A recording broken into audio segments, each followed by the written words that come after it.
अस्सलाम वालेकुम दोस्तों, आज की इस नई वीडियो के साथ मैं आपकी खिदमत में हाज़िर हूँ, जिसमें मैंने आपके साथ शेयर करना है कि आप अपनी रकम को ट्रांसफ़र कैसे करेंगे। जी हाँ, तो इस वीडियो में मैं आपके साथ शेयर करने वाला हूँ सेंड मनी टू CNIC। जी तो दोस्तों, आप अपने शनाख्ती कार्ड NIC पर पेमेंट कैसे भेज सकते हैं। यानी कि आप अगर किसी को भी पेमेंट भेजना चाहते हैं तो आप उनके CNIC पर कैसे पेमेंट भेजेंगे। तो ये तमाम तरीक़ाकार आपके साथ मैं इसी वीडियो में शेयर करूँगा। तो दोस्तों, आप मेरी ये वीडियो एंड तक ज़रूर देखें और उसके साथ आप मेरा चैनल भी सब्सक्राइब करें ताकि मज़ीद आने वाली वीडियोज़ के बारे में आपको बआसानी मालूमात हासिल हो सके। और उसके साथ आपने बेल आइकन ज़रूर प्रेस करना है, जो कि आपको नई आने वाली वीडियो के बारे में ख़बर देता है। और उसके बाद आपने कमेंट भी करना है कि आपको हमारी ये वीडियो कैसी लगती है, आपके लिए हेल्पफुल साबित होती है या कि नहीं। और लाइक का बटन भी आपने ज़रूर प्रेस करना है, जो कि फिंगर प्रिंट आ रहा होता है, फिंगर के तौर पर आ रहा होता है, उसको आपने प्रेस ज़रूर करना है। तो चलें दोस्तों, मैं आपको ये तरीक़ाकार बताता हूँ कि आपने मुकम्मल तौर पर CNIC पर पेमेंट कैसे भेजनी है। तो दोस्तों, आपने ये मेरी वीडियो एंड तक ज़रूर देखनी है ताकि आपको तमाम मालूमात हासिल हो जाए। जी हाँ, तो दोस्तों, इस वीडियो में मेरा लिखा हुआ है इंग्लिश में, जो कि उर्दू नहीं जानते हैं उनके लिए आसानी है कि वो पढ़ के समझ सकते हैं, और जो कि इंग्लिश नहीं जानते उनके लिए मेरी वॉइस के ज़रिए मैं उनको समझा देता हूँ। तो दोस्तों, आप पेमेंट ट्रांसफ़र करने के तो बहुत मेथड हैं, किसी भी मेथड के ज़रिए ट्रांसफ़र कर सकते हैं, लेकिन इस वीडियो में मैं आपके साथ शेयर करने वाला हूं कि आपने CNIC नंबर पर कैसे पेमेंट भेजनी है। उसका मुकम्मल तरीक़ाकार आप इसी वीडियो में जानेंगे कि सेंडर के पास क्या होना चाहिए और रिसीवर के पास क्या होना चाहिए कि पेमेंट ट्रांसफ़र हो और रिसीव भी हो जाए। तो दोस्तों, यहाँ पर आप देख रहे हैं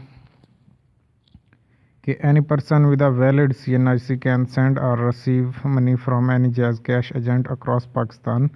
यानी कि कोई भी बंदा जो कि एक अपना CNIC रखता है वो पेमेंट सेंड कर सकता है, और रिसीव भी करना चाहे तो वो पेमेंट रिसीव भी कर सकता है थ्रू जैज़ कैश एजेंट। मतलब कि जो जैज़ कैश के एजेंट बैठे होते हैं उनके ज़रिए से वो पेमेंट भेज भी सकता है, अपना ID कार्ड अगर उसके पास है तो। और दूसरा ये तरफ वो रिसीव भी कर सकता है अगर उसके पास वैलिड ID कार्ड है। लेकिन उसमें एक और शर्त भी है, जो कि वो भी मैं आपको बताता हूँ। वो कहते हैं कि it is not necessary to have a Jazz number. आपके लिए कोई भी जैज़ का नंबर होना नेसेसरी नहीं इस ट्रांजैक्शन के लिए। और ये भी कहते हैं कि in fact it is not necessary to have even have a mobile phone number for this transaction. कोई मोबाइल फ़ोन नंबर या मोबाइल दरकार नहीं है, सिर्फ आपके पास CNIC होना चाहिए। Now with our biometric verified money transfer customer can send और रिसीव अप टू 50,000 50,000। जी तो दोस्तों, अगर आपके पास जो CNIC है वो आप बायोमेट्रिक बतौर फिंगर जो है इस्तेमाल करते हुए आप पेमेंट भेज सकते हैं किसी भी जैज़ कैश एजेंट के ज़रिए से। उसके बाद जी आपके लिए क्या चीज़ लाजिम है। इन ऑर्डर टू सेंड और receive money through biometric customer fingerprint are taken, the transaction will not be executed if the fingerprint do not match the CNIC। जी हाँ, तो दोस्तों, यहाँ पर बहुत ही अहम बात है कि अगर आपका फिंगरप्रिंट मैच नहीं करता जिस ID कार्ड नंबर पर पेमेंट भेजी गई है, वही अगर आपका ID कार्ड नहीं है तो वो आप पेमेंट रिसीव नहीं कर सकते। और अगर आपका आईडी कार्ड है तो वो आपसे जब आप पेमेंट रिसीव करते हैं तो वहाँ पर फिंगरप्रिंट लेते हैं, जो कि आपकी शिनाख्त करता है कि यही बंदा ओरिजिनल बंदा है जिसको हमने पेमेंट देनी है और इसी का आईडी कार्ड है। जी तो दोस्तों, अगर ऐसा भी होता है बाज़ औक़ात फिंगरप्रिंट काम नहीं करता तो उस बंदे को वो पेमेंट हमेशा नहीं देंगे, भले वो CNIC उसी का हो, लेकिन वो आपको पेमेंट नहीं देंगे। तो उसके साथ अगर आप नेम चेंज करवाना चाहें तो आप फिर नेम चेंज करवा सकते हैं, जहाँ से पेमेंट सेंड की होगी सेंडर ही चेंज करवाएगा, रिसीवर कुछ नहीं कर सकता उसके बारे में। तो मज़ीद आप जानेंगे इजी एंड सिंपल प्रोसेस क्या है इसका। To send money, in order to send money the sender needs to bring the following documents to Jazz cash agent along with the required cash. जी हाँ, तो जो सेंडर है उसके लिए ये रिक्वायरमेंट्स हैं कि उसके पास क्या होना चाहिए, जो कि फॉलोइंग डॉक्यूमेंट्स में बता रहा है कि जैज़ कैश एजेंट रिक्वायर्ड कर सकता है, वो उसके पास होना चाहिए। तो ये आप बतौर पिक्चर भी देखेंगे और आप अच्छी तरह इसको समझ पाएंगे। जी तो दोस्तों, यहाँ पर मैं आपको दोबारा से याद दिलाता चलूँ कि अगर आपने अभी तक हमारा चैनल सब्सक्राइब नहीं किया हुआ, आप न्यू हैं इस पर, तो आप हमारा चैनल ज़रूर सब्सक्राइब कर लें ताकि हमारी तमाम नई आने वाली वीडियोस के बारे में आपको बआसानी मालूमात हासिल हो सके, क्योंकि हम डेली की वीडियोस अपलोड करते हैं जो कि ऑल नेटवर्क पैकेजेस होते हैं, जिसमें आप अपने कंट्री के अंदर पेमेंट कैसे भेज सकते हैं, इस तरह के तमाम प्रोसेस हम आपको इन वीडियोस के ज़रिए बताते हैं। और आप दूसरे मुल्क में पेमेंट भेजना चाहते हैं तो उसका तरीक़ाकार क्या है वो भी आपके साथ शेयर करते हैं इन वीडियोस के ज़रिए। तो चलें, सबसे पहले customer provide his valid CNIC number. जी हाँ, तो दोस्तों यहाँ पर आपके पास जब ओरिजिनल CNIC होगा तो सेम बात है कि उस पर नंबर भी ऐड ही होता है। ओरिजिनल अपना आईडी कार्ड देना है जो कि एक्सपायर ना हो।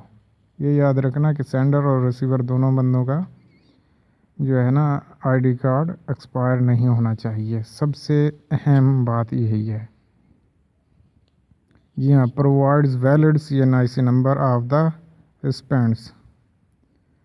तो दोस्तों यहाँ पर ठीक हो गया, प्रोवाइड वैलिड CNIC नंबर, जो रिसीवर है आपका उसका वैलिड CNIC नंबर होना चाहिए। आप बाय मिस्टेक कोई और ना बता दें, उसमें अगर एक भी डिफरेंस डिजिट का आ गया तो पेमेंट वहाँ पर रिसीव नहीं होगी। और आपको यहाँ पर बताता चलूँ कि कुछ नादर ऑफिस वाले कम उम्र बच्चों को भी बना के देते हैं CNIC, लेकिन उन पर पेमेंट रिसीव नहीं होती। उसके बाद जी आप करेंगे provides mobile phone number of both sender and receiver. जी तो दोस्तों यहाँ पर वो आपसे दोनों का मोबाइल नंबर मांगेंगे, यानी कि जैज़ कैश एजेंट जो बैठा होगा वो आपसे ये चीज़ रिक्वायर्ड करेगा। उसके बाद Jazz cash agent will take his fingerprint on biometric device. जी हाँ, तो जो सेंडर होगा उसका फिंगरप्रिंट भी लिया जाता है रिसीवर का। यहाँ पर जो है फिंगरप्रिंट मैच करता है तो सेंडिंग रिसीविंग होती है, अदरवाइज़ नहीं होती। तो उसके बाद open successful transaction confirmation SMS will be send to both the sender the receiver. जी हाँ, तो उसके बाद जो है ना मैसेज आ जाता है, मैसेज होता है कि पेमेंट आपकी सेंड हो गई। To receive money, in order to receive money the receiver need to bring the following documents to the Jazz cash agent. जी हाँ, तो ऊपर वाली थी दोस्तों सेंडर की डिटेल, जो कि वही जैज़ कैश एजेंट उससे रिक्वायर्ड करेगा। अब वो रिक्वायरमेंट्स हैं जो कि एक रिसीवर जिसने पेमेंट रिसीव करनी है वो प्रोवाइड करेगा, वो जैज़ कैश एजेंट को देगा। Spam provide transaction ID received in confirmation SMS to Jazz cash agent. ये तो दोस्तों आपको एक मैसेज आता है जो कि आपने सेव रखना होता है, वो आपसे वही मैसेज मांगेंगे, आपने जैज़ कैश एजेंट को वो मैसेज देना है, अपना CNIC देना है और वो आपसे फिंगरप्रिंट लेगा। तो दोस्तों ये हो गया जैज़ कैश एजेंट, जो कि आपसे कंफर्मेशन एसएमएस लेगा, जो कि आपको फिंगरप्रिंट देते हुए दरकार होता है। Respond provides his mobile number, आपका मोबाइल नंबर लिया जाएगा। Jazz cash agent will take his fingerprint on biometric device, तो वो आपका रिसीवर का यानी कि फिंगरप्रिंट लेगा। उसके बाद जी आपका जो है open successful transaction confirmation SMS will be send to sender and responds. तो दोस्तों यहाँ पर आपको वो मैसेज रिसीव होगा जब आप बायोमेट्रिक पर फिंगरप्रिंट देंगे, तो आपके मोबाइल पर एक मैसेज शो होगा ओपन सक्सेसफुल ट्रांजैक्शन का। तो दोस्तों यहाँ पर आप देख रहे हैं इम्पोर्टेंट नोट जो है इसको आपने ज़रूर फॉलो करना है, और उसके साथ मैं आपको बताने वाला हूँ कि सर्विस चार्जेस इसके क्या होते हैं। In order to carry out the sending or receiving many transfer transaction expired Nadra CNSE will not be accepted। वही बात कि आपका आईडी कार्ड एक्सपायर नहीं होना चाहिए। Jazz customer can send B on to locate nearest biometric Jazz cash agent please call, और helpline के लिए आपके लिए ये मैसेज है जो कि आप रीड आउट कर लेंगे।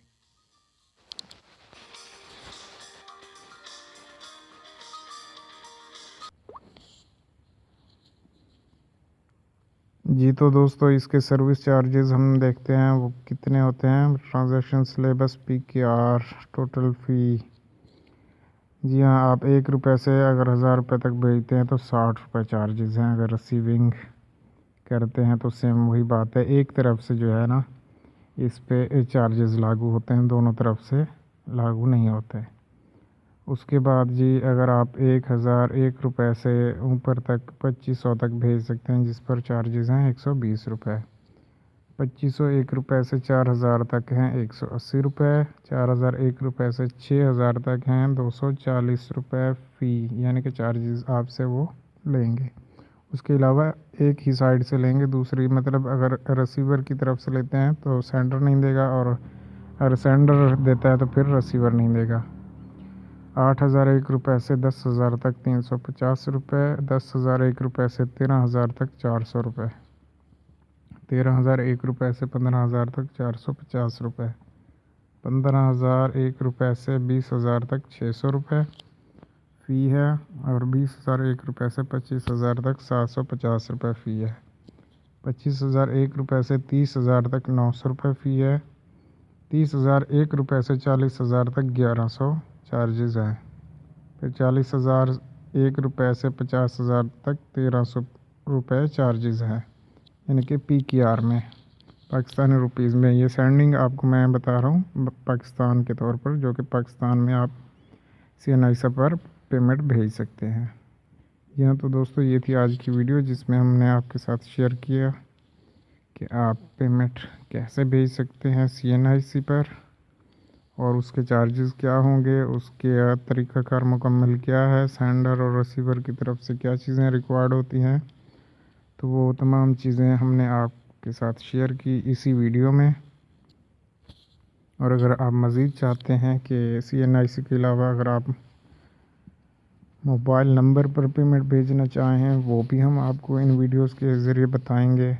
और अगर आप बैंक अकाउंट में भेजना चाहते हैं तो वो भी आपको इन वीडियोस के ज़रिए हम बताते हैं तमाम तरीक़ाकार। तो अगर आपने ये तमाम तरीक़ाकार जानना है तो आप हमारे चैनल को सब्सक्राइब करें, बेल आइकन ज़रूर प्रेस करें, और अपनी मौजूदगी का एहसास ज़रूर दिलाएं। और इसका एहसास दिलाने के लिए आप हमें करेंगे कोई भी कमेंट जस्ट, और उसके साथ आप करेंगे हमारी वीडियो को लाइक, और उसके साथ आप इसको शेयर करेंगे अपने तमाम सोशल मीडिया आईडीज़ पर, ताकि आपको दोबारा आसानी हो हमारे चैनल तक पहुंचने में, और आपके वो तमाम दोस्त भी फ़ायदा उठाएं जो आपको बहुत प्यारे हैं। तो आप हमारी वीडियो शेयर ज़रूर करें। वीडियो देखने का बहुत बहुत शुक्रिया। अल्लाह हाफिज़। अल्लाह निगहबान।